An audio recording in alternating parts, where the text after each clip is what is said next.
Hoje eu vou te explicar como funciona passo a passo o inquérito policial. E na legenda eu vou deixar tudo bem segmentado para você ir no passo que te interessa. Eu quero deixar esse vídeo o mais completo possível, mas é bom que você saiba que cada caso criminal vai seguir de uma forma. Então, o que eu estou passando aqui são regras gerais, o que a gente vê na boa parte dos casos.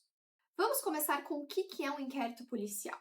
Basicamente, é um procedimento conduzido pela polícia que tem como objetivo identificar quem que cometeu o crime e quais são as provas de que esse crime efetivamente ocorreu. O inquérito policial, ele não vai definir se alguém é culpado ou se alguém é inocente de algum crime.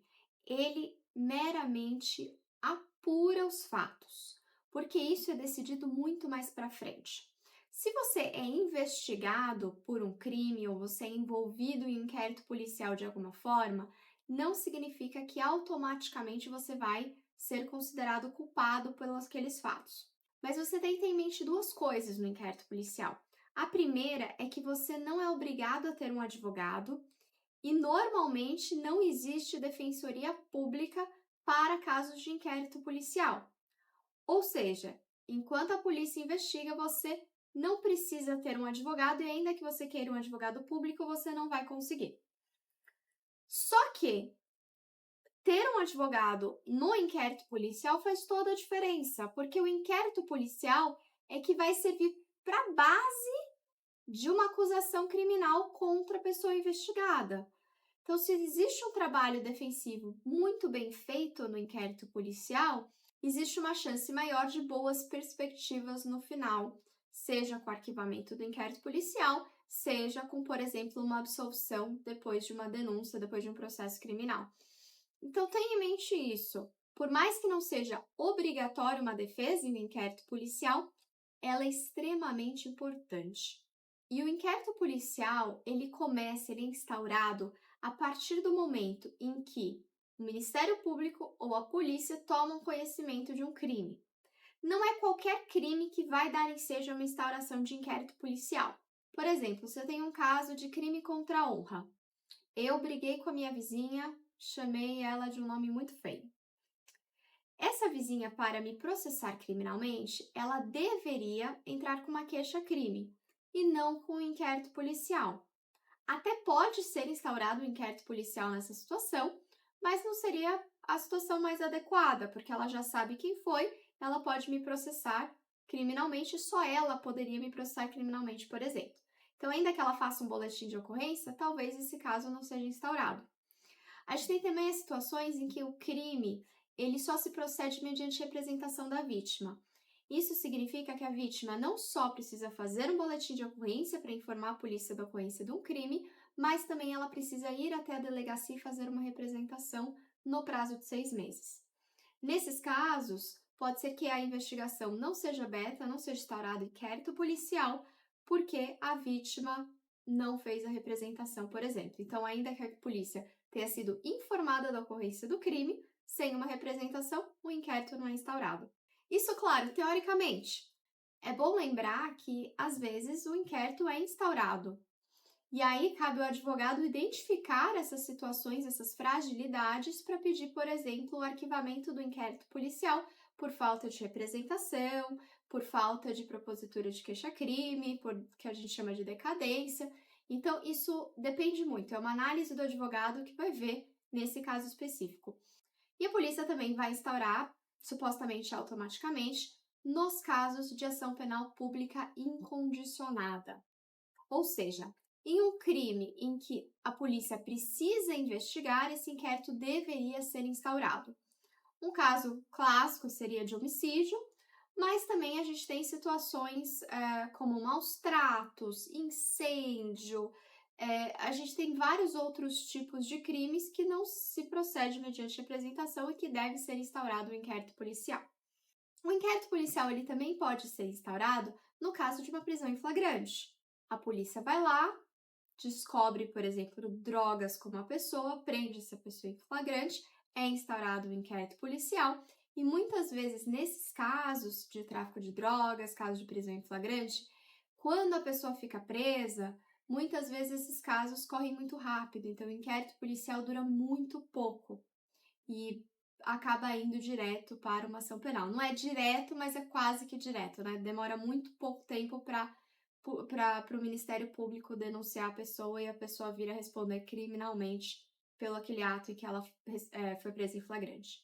Seja como for, quando é instaurado o inquérito policial, o delegado faz o que a gente chama de portaria.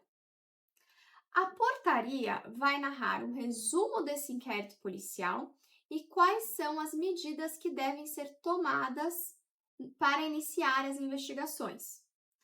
É importante que você saiba que, embora o delegado coloque algum crime específico na portaria, isso não significa que esse é o crime que será apurado. Pode ser que o delegado inicialmente pense que é um crime e mais para frente ele mude de ideia, porque descobriu alguma outra coisa, ou ainda que o Ministério Público venha a ter uma interpretação diferente do que está na portaria. Então, nós, como advogados, em geral, não confiamos na portaria. Aliás, raramente confiamos na portaria, porque a gente vai analisar o teor da investigação. A gente vai entender o que está sendo investigado, quais são as acusações e a gente vai fazer a nossa própria interpretação por qual crime efetivamente essa pessoa pode vir a ser investigada. Depois da portaria, são feitas as diligências. E que tipo de diligência a gente pode ter? Pode ser as diligências sigilosas ou diligências mais comuns. Eu vou agora abrir o vídeo em dois momentos. Então, eu vou abrir com o caso de operação da polícia, que tem busca e apreensão, e mais para frente eu falo de um inquérito normal. Aí, se você quiser saber sobre o inquérito normal, pula um pouco para frente. Eu vou colocar aqui em qual minuto do vídeo eu vou falar sobre isso. No caso de busca e apreensão, a polícia em geral inicia as investigações com uma investigação mais sigilosa, em que o investigado, a vítima, as demais pessoas do público não têm conhecimento da investigação. Isso acontece porque muitas vezes a polícia precisa angariar mais provas antes de fazer o que a gente chama de uma operação policial. Que tipo de diligência existe? Pode representar, então, fazer um pedido para o Ministério Público que vai pedir para o Judiciário pela quebra de sigilo bancário, quebra de sigilo telemático, ou seja, de IP, de dados de e-mail, dados que estão na nuvem. Pode fazer pedidos de interceptação telefônica, dados fiscais, pode expedir ofício diretamente para empresas pedindo dados cadastrais. Tem várias formas em que a polícia pode colher esses elementos, analisar esses elementos, para depois ficar pronta para uma operação policial com busca e apreensão. Às vezes, a polícia pode pedir também para outros policiais, então o delegado pede para outros policiais fazerem algumas diligências, é o que a gente chama de ordem de serviço. Então, ir até um local para ver se a empresa efetivamente existe, se a pessoa mora no local. Tudo isso são diligências que podem ser feitas preliminarmente a uma operação policial. E o que é uma operação policial? Basicamente, a polícia vai colher tudo que ela acha importante, ter o máximo de provas possíveis da ocorrência de um fato criminoso e, a partir daí, ela vai fazer um pedido de busca e apreensão e, às vezes, até de prisão para um juiz e esse juiz vai autorizar e, a partir daí, tem a operação policial que a gente sempre vê na mídia. A operação policial ela pode ser tanto da Polícia Civil quanto da Polícia Federal. Mas o que define se um caso vai ter uma operação, vai começar com uma busca e apreensão? Não existe uma definição específica. Depende da necessidade da polícia do material que será apreendido. O que a gente vê com muita frequência são os casos de compartilhamento de imagens de abuso de menores. Nesses casos, a gente vê que realmente a polícia começa com uma busca e apreensão. E alguns casos de maior repercussão, de maior porte, de lavagem de dinheiro, casos dessa natureza. Mas a gente pode ter operação de tráfico, pode ter operação de vários outros crimes, né? Não existe um crime específico que efetivamente a gente pode garantir que vai ter e vai se iniciar com uma busca e apreensão, ou que não vai se iniciar com uma busca e apreensão, mas em geral são reservados para crimes de uma maior repercussão ou ainda nesse caso de abuso de menores. Com a decisão judicial de busca e apreensão, a polícia vai realizar essa busca e apreensão normalmente no começo do dia, mas não necessariamente. Então, a polícia pode cumprir esse mandado de busca e apreensão durante o horário do dia, né? Não pode ser no horário noturno, mas não necessariamente é às 6 da manhã, como a gente sempre vê nos noticiários. Feita a deflagração da operação policial, a gente volta para o rito normal de um inquérito policial. E o que acontece no inquérito policial? A polícia vai tomar medidas para apurar. Então, a gente pode ter perícia em eletrônicos, a gente pode ter a intimação de testemunhas, vítimas, do investigado para prestar depoimentos, pode fazer representação por quebra de sigilo bancário, quebra de sigilo fiscal, quebra de sigilo telemático. Então, representação é fazer um pedido para o Ministério Público, que vai pedir para o juiz. Pode expedir ofício para as empresas para obter dados. Tudo isso acontece no inquérito policial. Não tem uma ordem necessária para acontecer. E também a gente não consegue saber se uma pessoa é investigada, testemunha ou vítima de um caso sem uma análise desse caso específico. Porque a polícia, quando expede um mandado de intimação, ela não vai dizer, em geral, que essa pessoa é vítima investigada ou que ela é uma testemunha. Investigada sim se ela for indiciada, mas o indiciamento nem sempre acontece no inquérito policial. Eu vou falar isso mais pra frente. Mas basicamente uma pessoa não consegue saber, só com base no mandado de intimação que ela recebe da polícia. É importante ter uma visão jurídica do inquérito policial, então o advogado analisar aquele caso para explicar a situação para a pessoa, para que ela se situe muito bem na investigação antes de prestar um depoimento. O inquérito policial também, ele tem um prazo para terminar. Então, a gente vê na lei que tem prazos legais, dependendo se a pessoa está presa, se ela está solta, alguns tipos de crime, mas na boa parte das vezes, o inquérito policial ele não dura o tempo previsto na lei, ele pode durar muito mais. Então, a polícia periodicamente vai enviar ao fórum o inquérito policial pedindo mais prazo. É importante que você saiba que eu estou falando de São Paulo. A gente já viu em outros estados em que esse rito é um pouco diferente, tá? Que o prazo não é muito respeitado, o inquérito fica anos parado dentro da delegacia. Eu já cheguei a ver isso ao longo da minha carreira, mas em geral, especialmente no estado de São Paulo, esse inquérito periodicamente vai bater no fórum com pedido de prazo e depois ele volta para a delegacia. E ele vai fazendo isso, esse bate e volta entre fórum e delegacia, até que o delegado resolve encerrar o inquérito policial. Convencido de que alguém é o autor do crime, que tenha cometido esse crime, o delegado pode fazer o que a gente chama de indiciamento, direto ou indireto. O indiciamento basicamente significa que a polícia considera aquela pessoa oficialmente investigada pelo fato. Não significa que a pessoa é culpada, não significa que essa pessoa vai responder criminalmente por esse fato, mas é uma simples constatação da polícia de que essa pessoa é investigada. E claro, isso fica nos registros da polícia, é o que muita gente chama de ser fichado. E a polícia nem sempre faz indiciamento. Às vezes o policial acha que uma pessoa é culpada por um fato, mas mesmo assim não faz o indiciamento. Acontece. Mas feito ou não, a polícia pode elaborar o que a gente chama de um relatório final.